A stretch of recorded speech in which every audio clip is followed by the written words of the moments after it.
বিসমিল্লাহির রহমানির রহিম। পরম করুণাময় ও অসীম দয়ালু আল্লাহর নামে শুরু।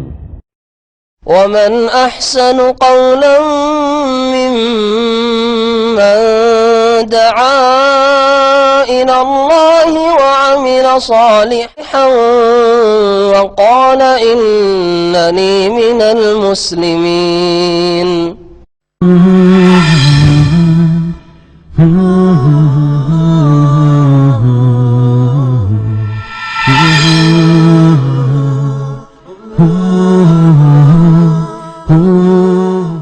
السلام عليكم ورحمة الله وبركاته.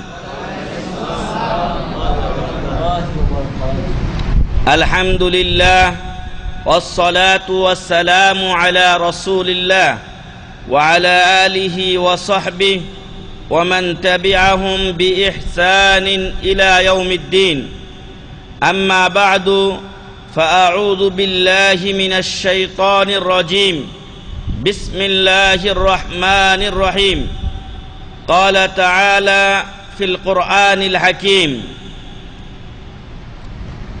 فلا وربك لا يؤمنون حتى يحكموك فيما شجر بينهم ثم لا يجدوا في أنفسهم حرجا مما قضيت ويسلموا تسليما. سورة النساء 65 নম্বর আয়াত। وقال الرسول صلى الله عليه وسلم: كل أمتي يدخلون الجنة إلا من أبى. قيل ومن يأبى يا رسول الله؟ قال من أطاعني دخل الجنة ومن عصاني فقد أبى. رواه البخاري رحمه الله. যাবতীয় প্রশংসা গুণগান একমাত্র সেই মহান রব্বুল ইজ্জাতের জন্য, যার অশেষ মেহেরবানিতে আমরা দীর্ঘ 1 মাস পর আবার এই গেজাজ জামে মসজিদে কিছুদিনে কথা বলার ও শোনার জন্য একত্রিত হতে পেরেছি। সেই মহান রব্বুল আলামিনের শুকরিয়া আদা করি, বলি আলহামদুলিল্লাহ। সালাত ও সালাম বর্ষিত হোক আমাদের প্রিয় নবী মুহাম্মদ সাল্লাল্লাহু আলাইহি ওয়াসাল্লামের উপরে। সম্মানিত ভাই এবং বন্ধুগণ, এখন এশার বিলম্বে হয়, ফলে এশারের পরে সময় কম, আর আলোচক 2 জন, এজন্য সংক্ষিপ্ত আকারে আপনাদের সামনে কিছুদিনে কথা বলার চেষ্টা করব ইনশাআল্লাহ।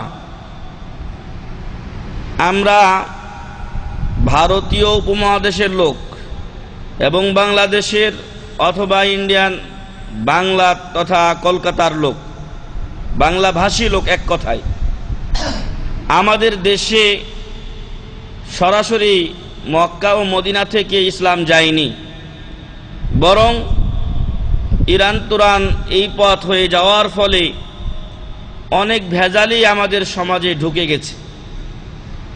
এরপরে ইহুদি খ্রিস্টান শক্তি যতদিন মুসলমানদের সাথে সরাসরি লড়াই করেছে, সম্মুখ যুদ্ধে অংশগ্রহণ করেছে, আর মুসলমানরা মুনাফিকি না করে তাদের ইমানি বলে বলিয়ান ছিলেন, ততদিন কাফের মুশরিকরা মুসলমানদের সাথে কোনো লড়াইয়ে জিততে পারেনি। তারা যখন দেখলো যে সংখ্যাধিক্য দিয়ে মুসলমানদের বিরুদ্ধে জেতা যাবে না, তখন তারা আমাদের বিরুদ্ধে মিডিয়া যুদ্ধ শুরু করেছে। বুঝে আসছে? তখন তারা আমাদের বিরুদ্ধে অস্ত্রের যুদ্ধ ছেড়ে দিয়েছে। তারপরে আমাদের ভিতর থেকেই আমাদের মাঝে ভেজাল ঢোকানোর জন্য চেষ্টা করেছে। মুসলমানদের মাঝে এমন কিছু জিনিস তারা ঢুকিয়ে দিয়েছে যে মুসলিম মনে করছে আমি বড় মুসলমান, অথচ সে ইমানের মধ্যে নেই। এর সাথে আরো যুক্ত হয়েছে আমাদের ভারতীয় উপমহাদেশকে 200 বছর শাসন করেছে ইংরেজরা। তার মানে আমাদের তাহজিব তামাদ্দুন কোনো কিছুই তারা ঠিক রাখেনি, সব পরিবর্তন করে দিয়েছে। আর পরবর্তীতে এমন কোনো আন্দোলন আসেনি, এমন কোনো সংস্কার আসেনি এমন কোনো মুজাদ্দিদ আসেননি যারা এই 200 বছরের কালিমাকে মুছে ফেলে ওইখানে তাওহীদের বীজ বপন করবেন। যে প্রচেষ্টা হয়েছে সেটা খুব সামান্য, যে প্রচেষ্টা চলছে এখনো সেটাও বিরোধীদের এবং অপসংস্কৃতির কাছে একেবারে নগণ্য, তুলনা করার মতো নয়। তারপরেও বা তদুপরি যারা শিরক ও বিদআতের মাঝে নিমজ্জিত রয়েছে তাদের মিডিয়ার কোনো শেষ নেই। আলহামদুলিল্লাহ, এরপরও হকের দাওয়াত অতি দ্রুত আল্লাহর রহমতে আমাদের দেশে ছড়িয়ে পড়ছে। মানুষজন সত্য জেনে উহা গ্রহণ করছে। তারা যতই হকের বিরুদ্ধে বলুক না কেন, যখনই বলছে যে ওদেরটা ঠিক নয়, তখন মানুষ জানতে চাচ্ছে যে ওদেরটা কি, আগে জেনে দেখি। তো এর মাধ্যমে মানুষ সত্য জেনে সত্যটাকেই গ্রহণ করছে আর মিথ্যাটাকে পরিহার করছে। এটাই বাস্তবতা যে সত্য চির অম্লান, সত্য একদিন প্রকাশিত হবেই হবে ইনশাআল্লাহ। আর এই জন্য রাসূল সাল্লাল্লাহু আলাইহি ওয়াসাল্লাম যখন মক্কা বিজয় করেছিলেন তখন ইতিপূর্বে তিনি পারতেন মক্কার চতুর্দিকে যে মূর্তি 360টি মূর্তি ছিল এগুলোকে ভেঙে ফেলতে, কিন্তু তখনও সময় হয়নি, তাই সেগুলো ভাঙারও হুকুম রাসূল সাল্লাল্লাহু আলাইহি ওয়াসাল্লাম দেননি। কিন্তু যেদিন মক্কা বিজয় করলেন তার হাতে যে লাঠি ছিল ওইগুলো দিয়ে ওই মূর্তিগুলোকে ধাক্কা দিয়ে ফেলছিলেন আর বলছিলেন যে কুল জাআল হাক্কু ওয়া যাহাকাল বাতিল ইন্নাল বাতিলা কানা যাহুকা, সত্য সমাগত, মিথ্যা দূরীভূত, অপদস্থ, লাঞ্ছিত এবং মিথ্যা এটা হওয়ারই ছিল। অতএব ইনশাআল্লাহ আমাদের দেশে সত্যের জয়গান গাওয়া শুরু হয়েছে, এটা একদিন তার পূর্ণ রূপ ধারণ করবে। আল্লাহ যেন সেই দিন পর্যন্ত আমাদেরকে বাঁচিয়ে রাখেন, আল্লাহুম্মা আমিন। এবং এই আন্দোলনে আল্লাহ তাআলা আমাদেরকে শরীক হওয়ার তৌফিক দান করেন, আল্লাহুম্মা আমিন। সম্মানিত ভাই এবং বন্ধুগণ, অতএব সরাসরি মক্কা ও মদিনা থেকে যখন ইসলাম পাইনি তখন মেলা ভেজাল ঢুকেছে, আর এই ভেজালগুলোর মধ্যে আমরা ছিলাম। কিন্তু আল্লাহর রহমত, অতঃপর সৌদি আরব সরকারের সার্বিক প্রচেষ্টায় এদেশে বেশ কিছু ইসলামী বিশ্ববিদ্যালয় প্রতিষ্ঠিত হয়েছে, যার মধ্যে মদিনা ইসলামী বিশ্ববিদ্যালয় সবচেয়ে উল্লেখযোগ্য। এবং এটা প্রতিষ্ঠার উদ্দেশ্য হচ্ছে বিশ্বের বাইরের বিভিন্ন দেশের ছেলেরা এখানে আসবে, সত্য ইসলাম জানবে, পড়বে, মানবে এবং জাতির কাছে ফিরে গিয়ে তাদেরকে আবার সাবধান ও সতর্ক করবে।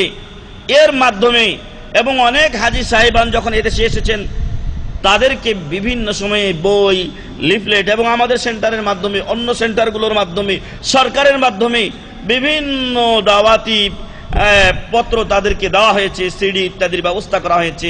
এর মাধ্যমে মানুষ আস্তে আস্তে এখন সত্য জানা শুরু করেছে। কিছুদিন পূর্বে মেলা মাসলা ছিল যা মানুষ জানতো না, কিন্তু এখন জানতে পেরেছে। এবং এর অন্যতম সাক্ষী আপনাদের মধ্যে অনেকেই, যারা জানতেন হয়তো একটা হক, কিন্তু পরে জানতে পেরেছেন যে আসলে এটা ঠিক নয়, বরং যেটাকে না হক বলে জানতাম সেটাই সত্য। এমনই দু একটি মাসলা নিয়ে কথা বলবো ইনশাআল্লাহ। তার মধ্যে বহুল প্রচলিত একটি ভুল মাসলা হলো আমাদের সমাজে আল্লাহ নিরাকার। আল্লাহ কি নিরাকার? আল্লাহর কোনো আকার নেই, আল্লাহর কোনো আকার নেই। কোরআন ও হাদিসের দৃষ্টিতে এই কথাটি ঠিক আছে কি? ঠিক নয়। কেন ঠিক নয়? কারণ আল্লাহ নিজে বলছেন লাইসা কামিসলিহি শাই, লাইসা কামিসলিহি শাই ওয়া হুয়াস সামিউল বাসীর। মহান রব্বুল আলামিনের মতো কেউ নন, মহান রব্বুল আলামিনের মতো কেউ নন। তাহলে আল্লাহর একটা কি আছে? মতো আছে, মানে রূপ আছে। ওই রূপটার মতো মানুষ বা জিন, ভূত কোনো কারো কিছুই মিল নাই। আল্লাহর রূপ আল্লাহর মতো। তাহলে আল্লাহ নিরাকার নন, আল্লাহর একটা আকার আছে, যেই আকারের সাথে অন্যের আকার মিল নেই। ওয়া হুয়াস সামিউল বাসীর, মহান রব্বুল আলামিন সবকিছু শোনেন ও দেখেন। সবকিছু শোনেন ও দেখেন। তাহলে আমরা এখান থেকে একটা ইঙ্গিত পাই যে মহান রব্বুল আলামিনের মতো কেউ নয়, মানে আল্লাহর একটা আকার আছে। এছাড়া মহান রব্বুল আলামিন পবিত্র কোরআনের অনেক আয়াতে তার বিভিন্ন সিফাতের কথা উল্লেখ করেছেন।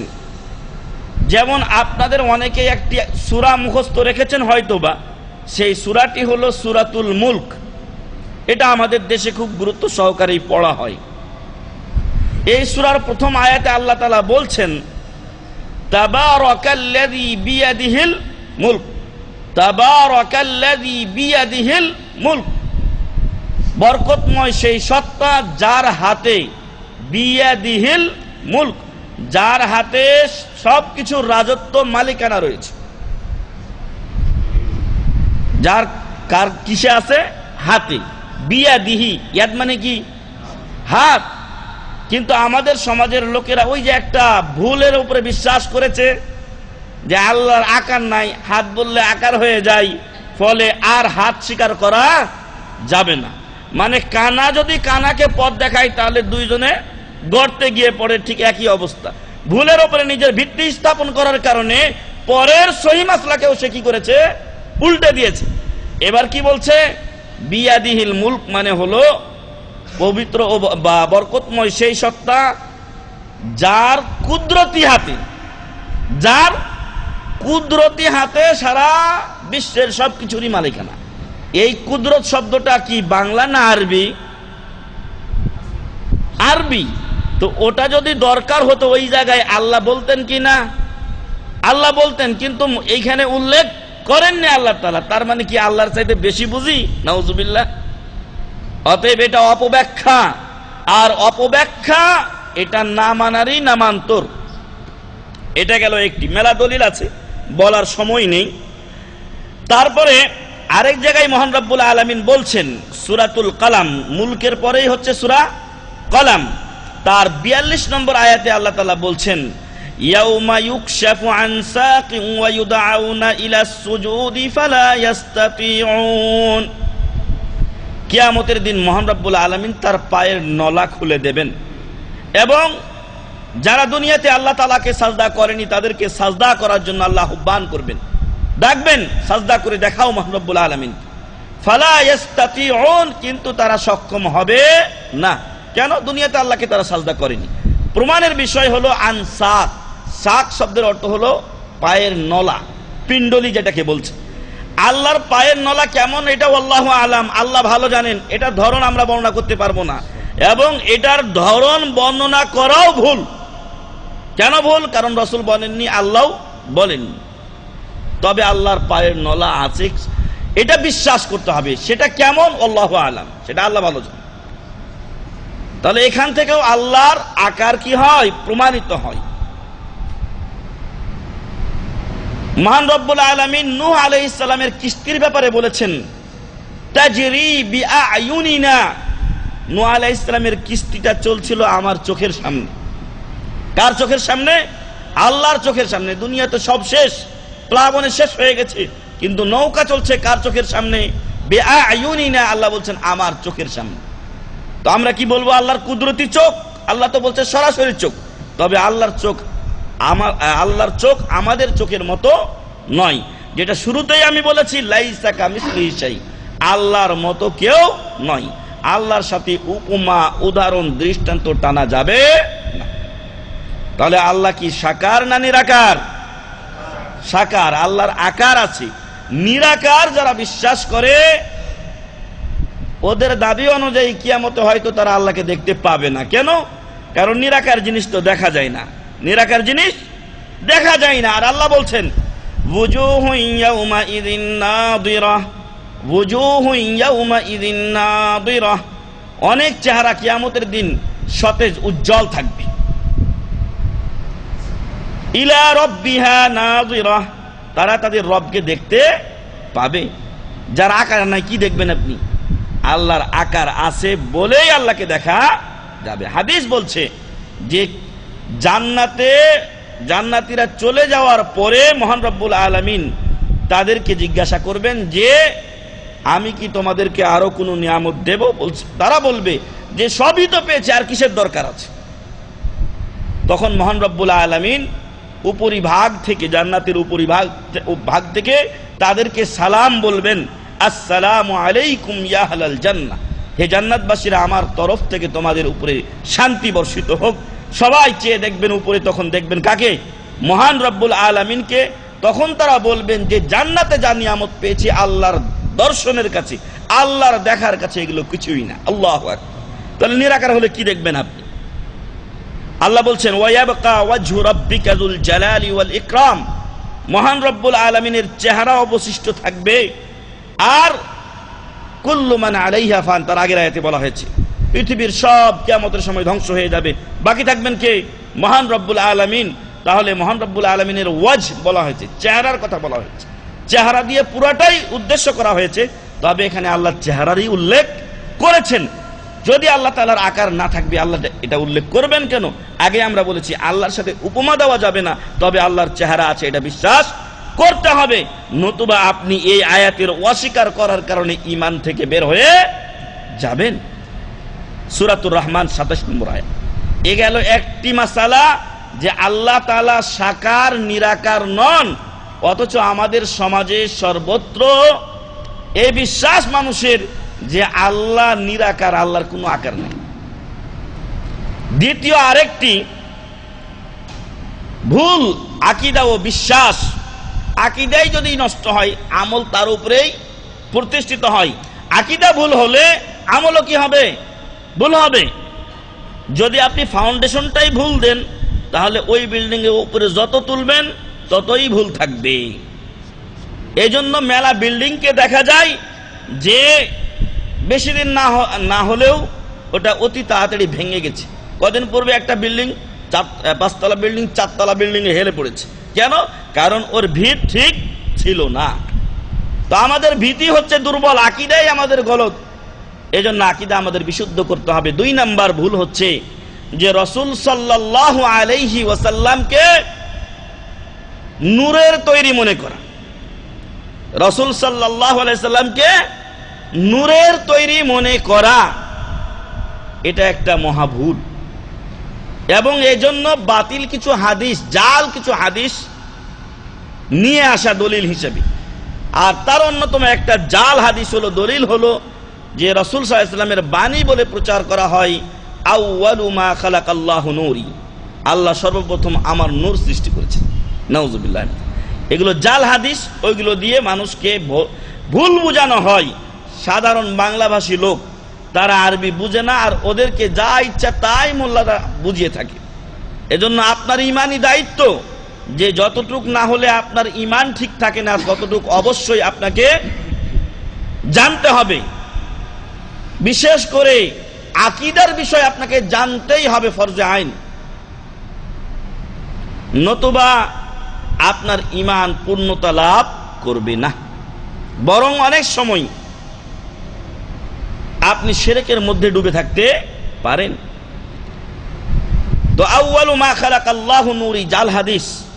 বিপরীতে আমরা সকলেই জানি যে মহান রব্বুল আলামিন মুহাম্মদ সাল্লাল্লাহু আলাইহি ওয়াসাল্লামকে আমাদের কাছে রাসূল হিসেবে প্রেরণ করেছিলেন। এবং আল্লাহ তাআলা কোরআনে বলছেন, হুয়াল্লাযী বাআসা ফিল উম্মিয়িনা রাসূলাম মিনহুম। মহান রব্বুল আলামিন নিরক্ষরদের নিকটে, অর্থাৎ মক্কার লোকেরা তখন তেমন অক্ষর জ্ঞান ছিল না বেশিরভাগ লোকের। কিছু লোক লেখাপড়া জানতো, বাকিগুলো মূর্খ ছিল। ওর সামনে হাজারো হাদিস কোরআন দিয়ে দেন না কেন, পড়তে পারবে না, এমন ছিল। আমাদের দেশে এখনো আছে, এখন মেলা খাদ্দামা আসছে, শায়েকও যান, আমিও যাই ওই মাঝে মাঝে লিয়াকাত তিব্বিয়া হারাজের ওইখানে একটা হসপিটাল আছে। তো আমাদের দাওয়াতি কাজ কিছু আছে, তো মেলা মহিলাকে দেখেও বাংলা পড়তেই জানে না। ওদের বই কি দিবেন আপনি? বইয়ের ভিতরে কি আছে ও কি করে পড়বে? তো এরকম উম্মি, আনপড়, নিরক্ষর ছিল, ওদের মধ্য থেকে আল্লাহ তাআলা একজনকে রাসূল করে প্রেরণ করেছিলেন। আর ওই লোকগুলো কি মানুষ ছিল নাকি নূরের তৈরি ফেরেশতা ছিল? মানুষ ছিল তারা। আর আল্লাহ তাআলা বলছেন যে মানুষকে আমি মাটি থেকে তৈরি করেছি। অতএব রাসূল সাল্লাল্লাহু আলাইহি ওয়াসাল্লাম তিনি মানুষ ছিলেন, তার পিতামাতা ছিল, তার যাবতীয় আত্মীয় স্বজন ছিল, তার স্ত্রী ছিল, বিয়ে শাদী করেছেন, তার ছেলে মেয়ে ছিল, সবই মানুষের মতো, তো উনি নূরের তৈরি হবেন কি করে? বরং মহান রব্বুল আলামিন বলছেন, কুল ইন্নামা আনা বাশারুম মিসলুকুম, কুল ইন্নামা আনা বাশারুম মিসলুকুম, বলে দাও মুহাম্মদ সাল্লাল্লাহু আলাইহি সাল্লাম যে ইন্নামা, কেবলমাত্র, ইন্নামা কালেমায়ে হাসর বলা হয়, মানে এটাকে সংকুচিত করে দেওয়া হয়, বাক্যটাকে কেবলমাত্রের অর্থ দেয়। ইন্নামা কেবলমাত্র, আনা আমি, বাশারুম মিসলুকুম তোমাদের মতো একজন মানুষ। মর্যাদাগত দিক থেকে উনি পৃথিবীর শ্রেষ্ঠ মানুষ, কিন্তু সৃষ্টিগত দিক থেকে তিনি আমাদের মতো মানুষ। আমরা যেরকম বাবা মার মাধ্যমে এসেছি, উনিও বাবা মার মাধ্যমে এসেছেন। আমাদের অসুখ বিসুখ হয়, তারও অসুখ বিসুখ হতো। আমরা ভুলে যাই, রাসূল সাল্লাল্লাহু আলাইহি ওয়াসাল্লামও ভুলে যেতেন, কিছু কিছু বিষয় তার প্রমাণও আছে। অতএব সম্মানিত ভাই এবং বন্ধুগণ, রাসূল সাল্লাল্লাহু আলাইহি সাল্লাম নূরের তৈরি, কথাটা ভুল। বরং রাসূল মহান রব্বুল আলামিন মানুষকে সৃষ্টি করেছেন মাটি থেকে, মেন নির্যাস। এখন তো আমরা আসতেছি পিতামাতার মাধ্যমে, যে প্রক্রিয়া আছে এটা আমাদের সকলের জানা, কিন্তু আমাদের মূল আদি পিতা আদম আলাইহিস সালাম তিনি মাটি থেকে তৈরি, এই জন্য আমরা মাটির মানুষ। এখন কি আমরা কি মাটির থেকে তৈরি হচ্ছি নাকি? আমাদেরকে মহান রব্বুল আলামিন এই যে নুতফা যাচ্ছে, তারপরে মায়ের রেহেমে আমরা 40 দিন থাকছি এভাবে, তারপরে জমাট রক্ত, তারপরে গোস্তপিণ্ডে, তারপরে এখানে হাড্ডি পড়ানো হচ্ছে, তারপর মানুষ তৈরি করছেন মহান রব্বুল আলামিন। কিন্তু আসল আমাদের কি? মাটি। আর জিনদের আসল হলো আগুন। আল্লাহ তাআলা জিনকে আগুন থেকে তৈরি করেছেন, ফেরেশতাকে তৈরি করেছেন নূর, আলো থেকে। আর আদম আলাইহিস সালামকে আল্লাহ তাআলা মাটি থেকে তৈরি করে ফেরেশতাদের উপরে কি দিয়েছেন? মর্যাদা দিয়েছেন। ফেরেশতাদেরকে দিয়ে আল্লাহ তাআলা আদমকে সাজদা করিয়েছেন। আর আপনি মনে করছেন যে আমি মুহাম্মদ সাল্লাল্লাহু আলাইহি সাল্লামকে যদি সৃষ্টিগতভাবে আমাদের মতো মানুষ মনে করি, তাহলে তাকে মর্যাদা দিলাম না, তাকে ছোট করে দিলাম, তাকে খাটো করে দিলাম। এই তথ্যটাই আপনার ভুল। কারণ মহান রব্বুল আলামিন মাটির তৈরি আদমকে এই মর্যাদা দিয়েছেন কার উপরে? ফেরেশতার উপরে, এবং ফেরেশতাকে দিয়ে সাজদা করিয়েছেন আদম আলাইহিস সালামকে। অতএব মুহাম্মদ সাল্লাল্লাহু আলাইহি সাল্লাম মাটির তৈরি হলেও তিনি সৃষ্টির সেরা। আনা সাইয়্যিদু ওয়ালাদি আদম ওয়ালা ফখর। রাসূল সাল্লাল্লাহু আলাইহি ওয়াসাল্লাম বলছেন, আমি আদম সন্তানের মধ্যে শ্রেষ্ঠ, তবে আমার কোনো অহংকার নেই। তাহলে মুহাম্মদ সাল্লাল্লাহু আলাইহি ওয়াসাল্লাম সৃষ্টিগতভাবে অন্য মানুষদের মতো একজন মানুষ, তবে মর্যাদাগতভাবে তিনি পৃথিবীর শ্রেষ্ঠ রাসূল। এই পৃথিবীর সবচাইতে সম্মানিত ব্যক্তি হলেন নবী ও রাসূলগণ। তাদের মধ্যে শ্রেষ্ঠ হলেন নবীগণ, রাসূলগণ। রাসূলদের হলেন 5 জন। ওই 5 জনের মধ্যে শ্রেষ্ঠ হলেন নবী মুহাম্মদুর রাসূলুল্লাহ সাল্লাল্লাহু আলাইহি সাল্লাম। এভাবেই তাকে আপনাকে মর্যাদা দিতে হবে। এছাড়া ভিন্ন তরিকা ধরলে আপনি গলত তরিকা ধরবেন, আর মর্যাদা দেওয়ার নামে আপনি তাকে কি করবেন? বেইজ্জতি করবেন, অপমান করবেন। আপনি তাকে যদি ফেরেশতার লেভেলে নিয়ে যান, তাহলে আপনি তাকে সম্মান দিলেন না, বরং তার মান হানি করলেন। মহান রব্বুল আলামিন সূরা আরাফের 12 নম্বর আয়াতে বলেছেন, যেহেতু মুহাম্মদ সাল্লাল্লাহু আলাইহি সাল্লাম তিনি মানুষের নসলে জন্ম নিয়েছিলেন, আর মানুষকে আল্লাহ কি থেকে তৈরি করেছেন একটু আগে আমি বলছিলাম যে মহান রব্বুল আলামিন তাকে মানুষকে মাটি থেকে তৈরি করেছেন। মহান রব্বুল আলামিন বলছেন, ক্বালা মা মানাআকা আল্লা তাসজুদা ইয আমারতুকা ক্বালা আনা খায়রুম মিন খালাকতানি মিন নারিন ওয়া খালাকতাহু মিন তিন। মহান রব্বুল আলামিন আদম আলাইহিস সালামকে সৃষ্টি করার পরে সবাইকে বললেন যে তোমরা আদমকে সাজদা করো। তাকে কিছু নাম শিখিয়ে দিলেন, ওয়া আল্লামা আদম আল আসমা, এগুলো আপনারা পড়ে নিন।